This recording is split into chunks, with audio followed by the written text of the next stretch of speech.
Feucht, a Christian musician and activist from California, launched a Canadian tour this summer that quickly became controversial.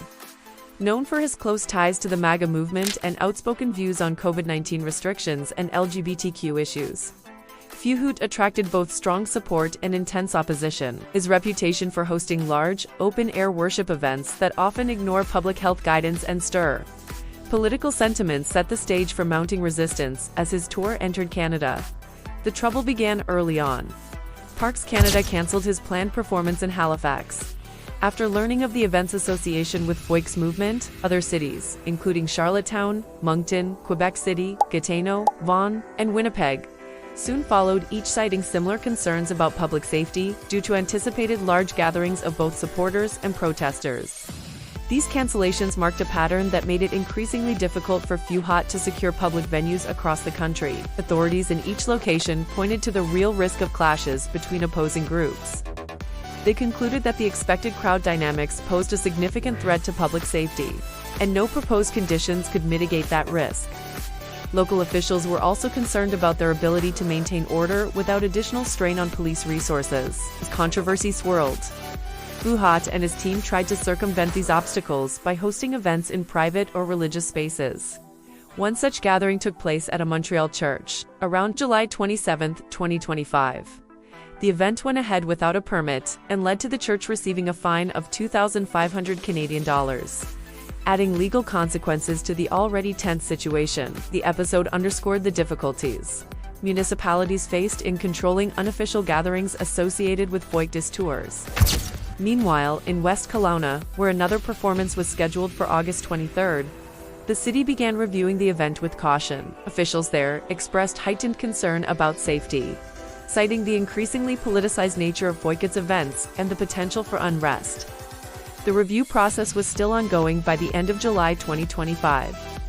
The city of Abbotsford received an event application from Burn 24 into 7 Canada Worship Ministries Society for an August 24, 2025 concert at Mill Lake Park. Local residents and advocacy groups, aware of Feucht's track record, urged the city to reject the permit. Many argued that the event was incompatible with Abbotsford's commitment to diversity, inclusion, and public well-being. By July 29, 2025, the City of Abbotsford decided to deny the permit. In their official communication, city staff explained that the combination of expected protest activity and counter-protest response presented a level of risk that could not be controlled through typical event management protocols. This made it impossible for the event to proceed under municipal guidelines for public use of space. The decision became public on July 30th and sparked a strong response from Feucht. He went online the following day to criticize the city, accusing Abbotsford of canceling outdoor worship and bowing to the woke mob.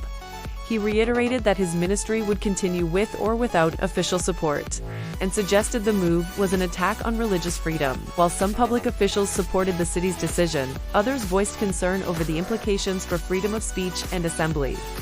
Feucht still plans to perform in private venues in Saskatoon and Edmonton, and West Kelowna's final decision is pending. For now, Abbotsford's move marks another instance of public authorities walking a tightrope between free expression and public order in an increasingly polarized environment.